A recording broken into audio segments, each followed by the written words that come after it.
The rain came down in sheets, hammering the cracked asphalt of a lonely Georgia highway. 16-year-old Caleb Jackson, soaked to the bone, clutched his backpack tighter, his sneakers squelching with every step. He hadn't meant to be out here, but life had a way of stranding you when you least expected it.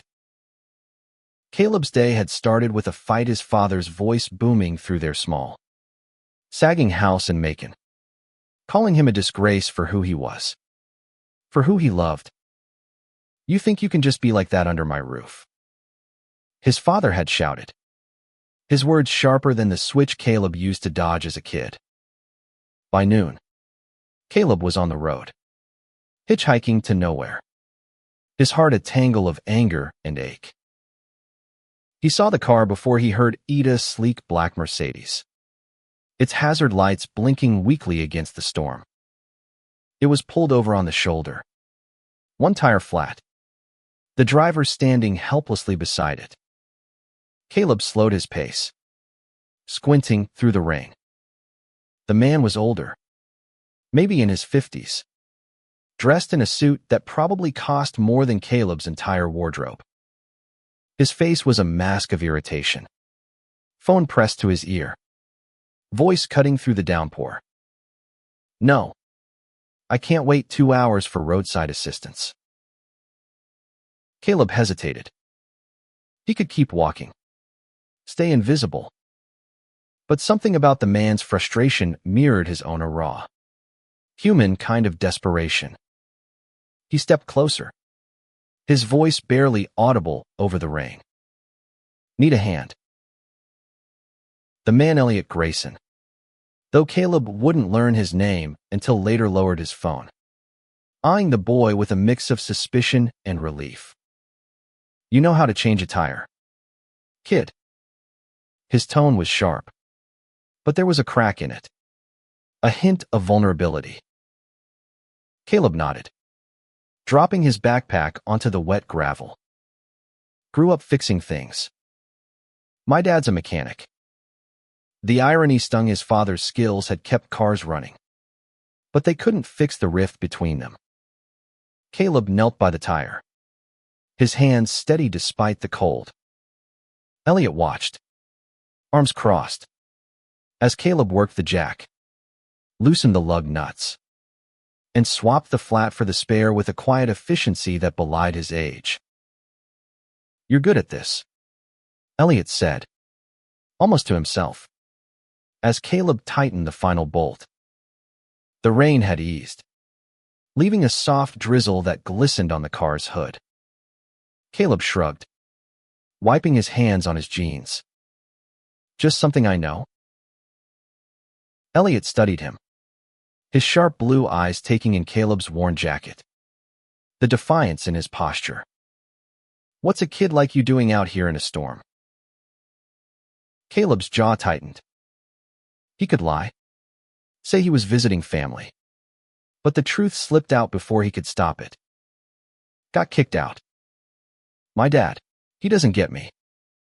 The words hung heavy, raw, and Caleb braced for judgment. Elliot didn't flinch. Instead, he gestured to the car. "Get in. I'll give you a ride to the next town. Least I can do." Caleb hesitated, his instincts screaming to stay cautious. But the rain was cold, and the road was long. He grabbed his backpack and slid into the passenger seat, the leather warm and unfamiliar against his damp clothes. As they drove, the silence was thick, broken only by the hum of the engine and the occasional swipe of the wipers. Elliot glanced at Caleb, his expression unreadable. "What's your name?" "Caleb." "Elliot Grayson." He paused, then added, "I'm not great with people. But you didn't have to help me back there. Why did you?" Caleb stared out the window, the blurred landscape a mirror to his thoughts. "Didn't feel right leaving you stuck." Elliot let out a low chuckle, surprising himself. Fair enough. They stopped at a diner in the next town, a neon-lit haven called Rosie's. Over greasy burgers and lukewarm coffee, Caleb found himself talking about his small-town life, his love for sketching, the way he'd always known he was different.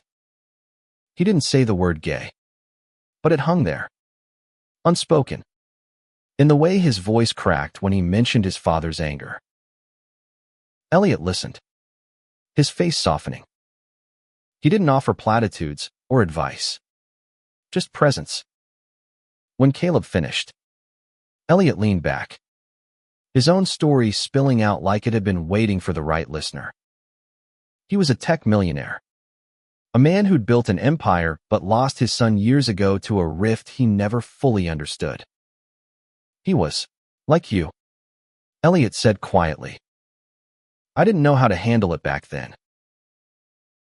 Caleb's heart thudded.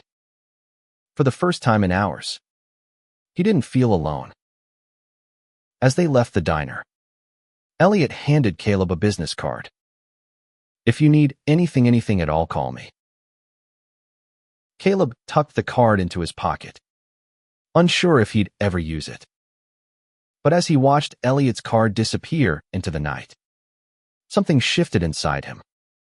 A spark of hope, fragile but real, flickered to life. Caleb stood outside Rosie's diner, the neon sign buzzing above him, casting a red glow on his face.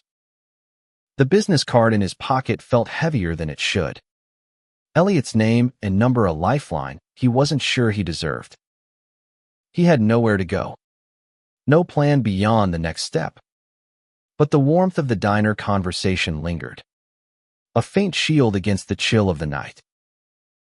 He hitched a ride to Atlanta the next morning, the city's skyline a jagged promise of something new. Caleb had never been to a place this big, where the streets thrummed with possibility and danger in equal measure. He found a shelter, a cramped building with peeling paint and kind-eyed volunteers who didn't ask too many questions. But sleep was hard to come by, the card burning a hole in his pocket. Days turned into weeks. Caleb got by on odd jobs, washing dishes, sweeping floors, his hands always moving, his mind replaying Elliot's words. He was, like you. What did that mean? Had Elliot's son been gay too? Had he faced the same rejection Caleb had? The questions gnawed at him, but pride kept him from calling. He wasn't some charity case. One evening, sketching in the shelter's common room, Caleb overheard a news report on the TV. Tech mogul Elliot Grayson announces new initiative for at-risk youth. The anchor's voice faded as Caleb's eyes locked on the screen. There was Elliot, standing at a podium, his suit impeccable but his eyes tired, talking about second chances. Caleb's heart raced. He pulled out the card, fingers trembling, and dialed. Elliot Grayson. The voice on the other end was crisp, professional. It's Caleb. From the highway. A pause. Then warmth flooded Elliot's tone. Caleb, I was hoping you'd call. They met at a coffee shop in Midtown, a sleek place with exposed brick and overpriced lattes. Elliot looked different and daylightless, like a stranded businessman. More like a man carrying a weight he didn't show the world. I meant what I said, Elliot told him, stirring his coffee. I want to help. Not just you kids like you. Kids who get pushed out for being themselves. Caleb's throat tightened. Why me? You don't even know me. Elliot leaned forward, his voice low but fierce. Because I failed my son. Caleb. His name was Ryan. He was gay, and I didn't know how to be the father he needed. By the time I figured it out, he was gone overdose. 3 years ago. The words cracked, And Elliot looked away, his jaw tight. Caleb didn't know what to say. He'd never had someone open up like that, raw and unguarded. "I'm not your son," he said finally, his voice soft but firm. "I know." Elliot met his gaze. "But you're someone's son, and you deserve better than being left on the side of a road." Elliot offered Caleb a place to stay, a guest room in his sprawling Atlanta penthouse. Caleb resisted at first, wary of strings attached, but the shelter's thin mattress and constant noise wore him down. He moved in, expecting cold charity, but found something else: late-night talks over takeout. Elliot teaching him chess, the two of them navigating an awkward but growing bond. Caleb started school again, a private academy Elliot pulled strings to get him into. The other kids whispered about him, the black kid from nowhere, living with a millionaire. Caleb ignored them, focusing on his art, his sketches filling with images of highways, storms, and faces that looked like Ryan's, pieced together from Elliot's stories. But the past wasn't done with Caleb. One night, his phone lit up with a text from his father. "Come home. We need to talk." His stomach twisted. Part of him wanted to go, to prove he was still the son his father raised. Another part screamed to stay, to protect the fragile new life he was building. He showed the text to Elliot, who didn't push or preach. "You decide what's worth fighting for," Elliot said, his voice steady. "But whatever you choose, you're not alone anymore." Caleb stared at the phone, the weight of his choice pressing down like the rain that night on the highway. Caleb's fingers hovered over his phone, the text from his father glowing like a warning sign. The Atlanta skyline glittered outside Elliot's penthouse, a world away from the sagging porch of his childhood home in Macon. He wanted to believe his father's words held an apology, but doubt gnawed at him. His father's voice still echoed, calling him wrong, broken, unworthy. He didn't reply. Instead, he threw himself into school, his art, and the strange new rhythm of life with Elliot.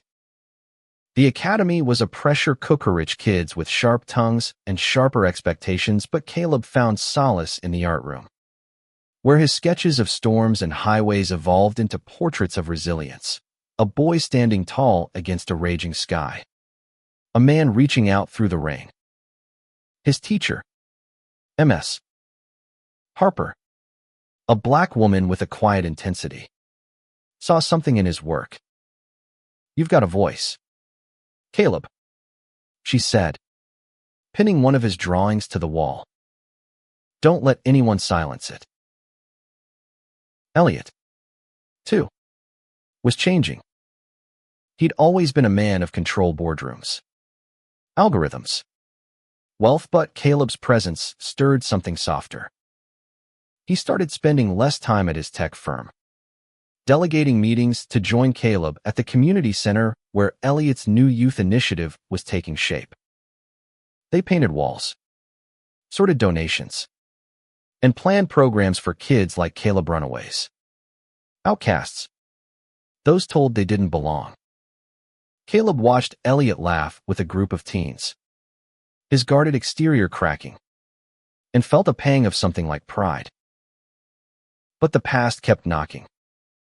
Caleb's father called one evening, his voice gruff but softer than Caleb remembered. "I didn't mean for you to leave. Son, come back. We'll figure this out." Caleb gripped the phone, torn between hope and fear. He told Elliot, expecting advice. But Elliot just listened, his silence an invitation to choose. "I don't know if I can trust him," Caleb admitted, staring at the chessboard between them. "What if he just wants to fix me?" Elliot moved a pawn, his eyes distant. When Ryan came out, I thought I could fix him too. Biggest mistake of my life. If your dad wants you back, make sure it's for you, not some version he wants you to be. Caleb decided to go. He needed answers. Closure. Something. Elliot drove him to Macon, the Mercedes humming along the same highway where they'd met. The house looked smaller than Caleb remembered. The paint peeling. The yard overgrown. His father, Marcus, stood on the porch, his broad shoulders tense, his eyes avoiding Caleb's. The conversation was stilted, heavy with unspoken hurt. Marcus apologized, but the words felt rehearsed, like he was trying to convince himself as much as Caleb. I just want you home, Marcus said, his voice thick. But you gotta try to be normal. Caleb's heart sank. Normal, he repeated, the word bitter on his tongue. You mean not me? Not who I am? Marcus's face hardened, and the argument flared fast. Old wounds splitting open. You're my son, Marcus shouted. I'm trying to save you. From what? Caleb shot back, his voice breaking. From being happy. He left, the door slamming behind him, his father's voice fading into the night. Elliot was waiting in the car, his expression unreadable but kind. You okay?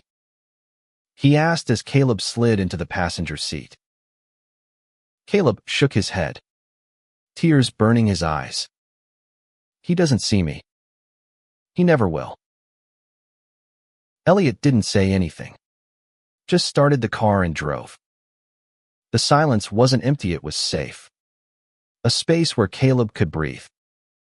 Back in Atlanta, he threw himself into his art, sketching his father's face.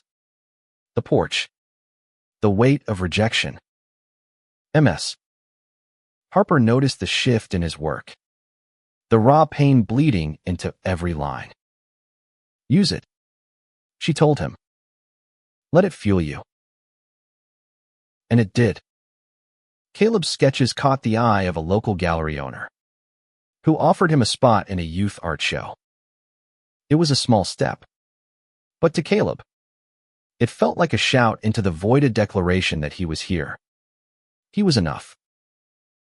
The gallery was a converted warehouse in Atlanta's arts district, its walls alive with color and chaos.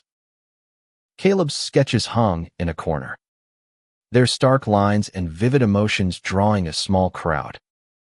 He stood nearby, hands shoved in his pockets, feeling exposed as strangers studied his work, his pain, his hope, his story laid bare. MS.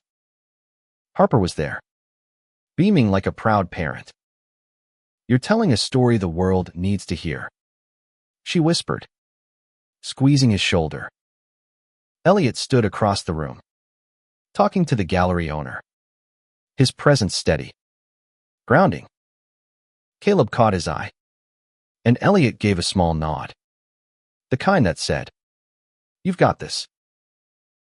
One piece. A charcoal drawing of a boy standing in a storm caught the most attention. The boy's face was half hidden, but his eyes burned with defiance. A tire iron in his hand like a scepter. A woman in a bright red coat lingered in front of it, her fingers tracing the air above the paper. This is powerful, she said, turning to Caleb. Is it you? Caleb hesitated, then nodded. Parts of it. She introduced herself as Lena, a curator from New York, and asked about his process, his story. Caleb stumbled through his answers, and used to being seen. When Lena handed him her card and said, I'd love to show your work up north, Caleb felt the ground shift beneath him. After the show, Elliot took him to a rooftop restaurant. The city sparkling below. "You're going places, Caleb," he said, raising a glass of sparkling water in a mock toast. "I'm proud of you." The words hit harder than Caleb expected. He looked away, his throat tight. "I wouldn't be here without you." Elliot shook his head. "You got yourself here. I just gave you a ride." But life wasn't done testing them. A week later, Caleb's father showed up at the penthouse. Unannounced. Elliot answered the door, his face a mask of calm. But Caleb froze, his sketchbook slipping from his hands. Marcus looked older, his eyes red-rimmed, his voice low. "I need to see my son." Elliot stepped aside, but his presence loomed, protective. Caleb faced his father, his heart pounding. "What do you want?" Marcus shifted, uncomfortable. I saw your art. On the news. I didn't know you could do that." He paused, struggling. "I'm trying. Caleb. I don't understand you, but I'm trying." Caleb wanted to believe him, but the word normal still echoed from their last fight. "Trying isn't enough if you can't accept me," he said, his voice steady despite the ache.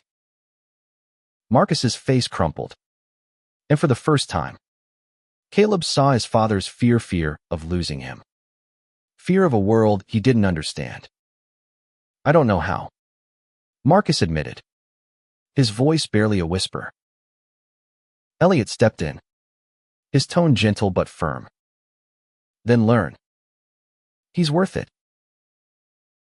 Marcus left without another word, but the encounter left Caleb shaken. He spent the night sketching, his lines frantic, his heart torn between anger and a flicker of hope. Elliot sat with him, not pushing, just there. The next day, Caleb got a call from Lena, the curator. She wanted to feature his work in a New York group show, a chance to reach a bigger audience. It was a dream, but it meant leaving Atlanta, leaving Elliot. Caleb wrestled with the decision, his sketches piling up images of highways, of fathers and sons, of storms giving way to dawn. He showed Elliot the offer, expecting resistance, but Elliot just smiled. "Go," he said. "The world needs your voice. I'll be here when you need me." Caleb nodded, his heart full and heavy. New York was a risk, a leap into the unknown, but he was ready to jump. New York was a beast, all noise and neon, swallowing Caleb whole. He arrived with a backpack, a sketchbook, and a heart full of nerves. Lena's gallery was in Chelsea, a sleek space with white walls and people who spoke in hushed, reverent tones. Caleb's work 5 pieces, including the boy in the storm hung alongside other young artists, their stories colliding in bursts of color and shadow. The opening night was a blur. Caleb wore a borrowed blazer from Elliot, feeling like an imposter among the art crowd. But when people stopped to talk, their questions sharp and curious, he found his voice. "This is about survival," he said of his storm piece, his words steady. "About finding yourself when the world tells you to hide." Lena watched him work the room, her smile approving. "You're a natural," she said later, handing him a glass of sparkling cider. "This is just the start." But New York wasn't all glamour. Caleb crashed on a friend's couch, a cramped apartment in Brooklyn where the heat barely worked. He hustled for cash, taking freelance gigs sketching for local zines. His days a grind of ambition and exhaustion. At night, he called Elliot, their talks anchoring him. Elliot shared updates about the youth initiative, now named Ryan's Haven, and Caleb felt a surge of pride knowing he'd helped plant the seed. One night, scrolling through his phone, Caleb saw a post from his father, a photo of one of his sketches, shared with a caption, "My son's art." No explanation. No apology. Just those 3 words. Caleb stared at it, his chest tight. Was this progress? Or just another half-step? He threw himself into his work, sketching the city, its chaos, its beauty, its lonely corners. His art evolved, older now, weaving his identity as a young, black, gay man into every line. Lena noticed, pushing him to submit to bigger galleries, to dream beyond the couch he slept on. But the distance from Atlanta weighed on him. He missed Elliot's quiet presence, their chess games, the way they'd built something like family. When Elliot visited, bringing a care package of Caleb's favorite snacks, they spent the day wandering Central Park, talking about everything and nothing. "You're doing it, Caleb," Elliot said, his voice thick with emotion. "Ryan would have loved your work." Caleb swallowed hard. "I wish I'd known him." Elliot nodded, his eyes distant. "He'd have liked you. You've got his fire." Back in Brooklyn, Caleb got an email that stopped his heart, an offer from a major gallery for a solo show. It was a chance to tell his story on his terms, to shout his truth to the world. But the pressure was crushing. Could he carry it? He called Elliot, who listened, then said, "You've been carrying heavier things your whole life. This is yours." Caleb started planning the show, his sketches piling up, each one a piece of his journey. But a week before the opening, his phone rang. His father. Again. "I'm coming to New York," Marcus said, his voice unsteady. "I want to see your show." Caleb froze. Part of him wanted to say no, to protect his heart. But another part, the part that still loved his father, despite everything whispered to let him come. The night of the show loomed, a collision of past and present, fear and hope. Caleb stood in the gallery, his work surrounding him, and wondered if he was ready for what came next. The gallery buzzed with anticipation, the air thick with murmured praise and the clink of wine glasses. Caleb's solo show was a milestone, his sketches now sprawling across walls that once felt out of reach. Each piece told a story off highways, storms, a boy finding his place in a world that tried to erase him. He stood by the entrance, his heart a drumbeat, scanning the crowd for his father. Marcus's call had rattled him, stirring up a mix of hope and dread. Would he show up? And if he did, would he see Caleb or just the son he wished he had? Elliot arrived first, his presence a quiet anchor. He studied the sketches, lingering on one of a father and son, their hands reaching but not touching. "This is you," he said softly. Not a question. Caleb nodded, unable to speak. The crowd grew, art critics and collectors mingling with local kids from a queer youth group Caleb had invited. Their laughter, their unapologetic joy, grounded him. Lena worked the room, her red coat a beacon, steering influential guests toward Caleb's work. "He's the real deal," she told a critic, her voice carrying. Caleb blushed, still and used to the spotlight. Then he saw him, Marcus, standing awkwardly near the door, his work boots out of place among the polished crowd. Caleb's breath caught. His father's eyes roamed the walls, landing on the father-son sketch. For a moment, their gazes met, and Caleb saw something new in Marcus's face: regret. Maybe. Or the start of understanding. Marcus approached, his steps hesitant. "You made all this?" he asked, his voice rough but quiet. Caleb nodded, bracing himself. "Yeah. This is me." Marcus stared at the sketch again, his jaw working. I didn't know you had this in you." He paused, struggling. "I'm proud of you, son. I don't get it all, but I'm trying." The words hit like a wave, knocking Caleb off balance. He wanted to believe them, but trust was a fragile thing, built on more than promises. "I need you to see me," Caleb said, his voice low but firm. "Not who you want me to be." Marcus nodded, his eyes glistening. "I'm here, ain't I?" It wasn't perfect, but it was a start. They stood together, the crowd fading into the background. And for the first time in years, Caleb felt a flicker of connection with his father. The show was a success. Critics raved, calling Caleb's work raw, unflinching, vital. Offers poured in: more shows, commissions, even a scholarship to an art school in Chicago. Caleb soaked it in, but his mind kept drifting to Marcus, to Elliot, to the people who'd shaped him.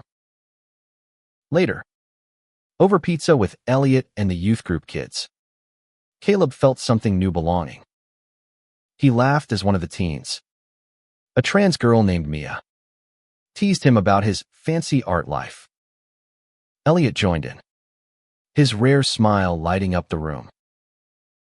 But the night wasn't over. As Caleb walked Marcus to his car, his father stopped, pulling an envelope from his jacket. "This is for you," he said, handing it over. Inside was a letter, handwritten, the words uneven but deliberate. "I'm sorry. I want to learn. Love. Dad." Caleb's eyes burned. He hugged Marcus, the embrace awkward but real. "Keep trying," he whispered. Marcus nodded, climbing into his car, and Caleb watched him drive away, the letter clutched in his hand. Back inside, Elliot raised an eyebrow. "You good?" Caleb smiled, small but genuine. "Yeah, I think I am." Caleb's life became a whirlwind after the show. The scholarship offer from the Chicago Art School loomed large, a chance to hone his craft, to carve out a future he'd only dreamed of. But it meant leaving New York, leaving Elliot, and stepping further from the fragile bridge he was building with his father. He spent days sketching, wrestling with the decision. His work took on new depth, blending the grit of his past with the hope of his future: images of boys running through storms, of hands finally clasping. Lena pushed him to accept the scholarship, her voice sharp with excitement. "This is your moment, Caleb. Seize it." Elliot, as always, was quieter. They sat on the penthouse balcony one night, the Atlanta skyline a familiar comfort during Caleb's visit. "Chicago's a big step," Elliot said, sipping his coffee. "But you've never backed down from a challenge." Caleb traced the rim of his mug. "What if I fail? What if I'm not enough?" Elliot leaned forward, his eyes fierce. "You've already proven you're enough. Every sketch, Every step you're building something bigger than yourself. The words stayed with Caleb as he packed for Chicago. He said goodbye to New York, to Lena and the youth group kids, their hugs fierce and tearful. Mia slipped him a drawing of her own cartoon version of Caleb, tire iron in hand, standing tall. "Don't forget us," she teased. In Chicago, the art school was a world of its own, vibrant, chaotic, full of voices like his and nothing like his. Caleb threw himself into it. His days a blur of classes, critiques, and late-night sketches. His professors saw his potential, pushing him to dig deeper, to let his identity as a Black, queer artist shape his work without apology. He kept in touch with Elliot. Their calls a lifeline. Ryan's Haven was growing, now a network of centers across Georgia, offering shelter and support to kids like Caleb. Elliot sent photos of the kids painting murals, their faces bright with purpose. "You started this," Elliot wrote in one email, and Caleb's heart swelled. His father, too, stayed in touch. Marcus's letters came sporadically, each one a little more open, a little less guarded. "Saw your name in a magazine. Proud of you. Went to a meeting. Learned some things about your world." Caleb read them over and over, the words a slow stitch mending old wounds. One weekend, Caleb returned to Atlanta for a Ryan's Haven fundraiser. The event was packed: teens, donors, local activists, all gathered in a community center transformed by murals Caleb had helped design. He spoke to the crowd, his voice steady, telling his story, the highway, the tire, the chance meeting that changed everything. Elliot stood in the back, his eyes shining. When Caleb finished, the room erupted in applause. But it was Elliot's quiet nod that meant the most. After, they walked to a nearby park, the air crisp with fall. "You're not just surviving anymore," Elliot said. "You're thriving." Caleb smiled, kicking a pebble. "Because of you." "No," Elliot said firmly. "Because of you." As they sat on a bench, watching kids play in the distance, Caleb felt a peace he hadn't known was possible. His father was trying. Elliot was family. And his art was his voicey, a voice that was finally being heard. Chicago's winter was brutal, but Caleb found warmth in his art. His final project for the semester was a series of murals, each one a chapter of his life: the highway where he met Elliot, the diner where they first talked, the gallery where his father saw him. The murals were raw, vibrant, unapologetic, a love letter to his journey, to every kid like him fighting to be seen. The school showcased them in a public exhibition, and Caleb invited everyone who mattered: Elliot, Lena, Mia, and the youth group, even Marcus. The night of the show, he stood by his murals, his heart pounding as familiar faces filled the room. Mia ran up, hugging him so tight he laughed. Lena toasted his success, her red coat as bold as ever. Elliot stood quietly, his pride written in every line of his face. Then Marcus arrived, his work boots cleaned, his posture less rigid. He studied the murals, lingering on one of a father and son, their hands now touching. A bridge rebuilt. "This is us," he said, his voice thick.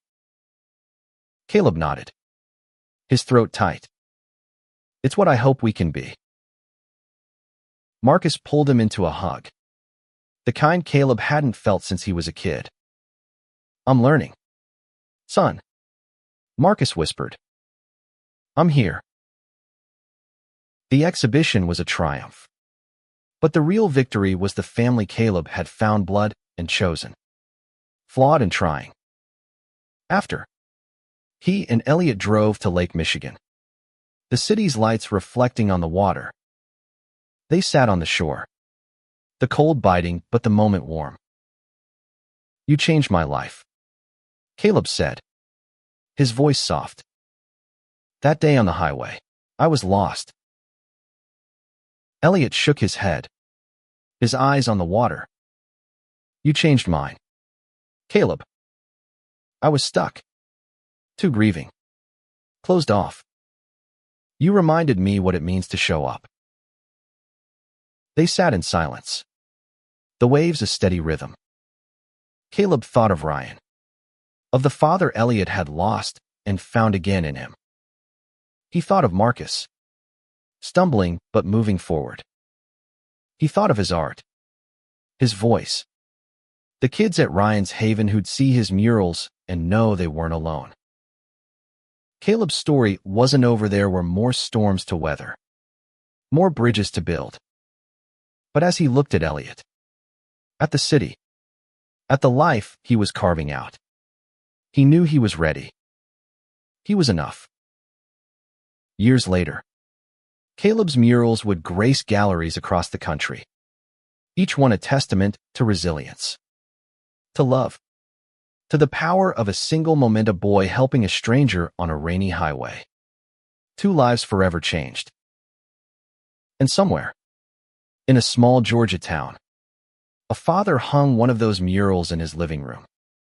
A quiet promise to keep learning, to keep loving, no matter how hard the road.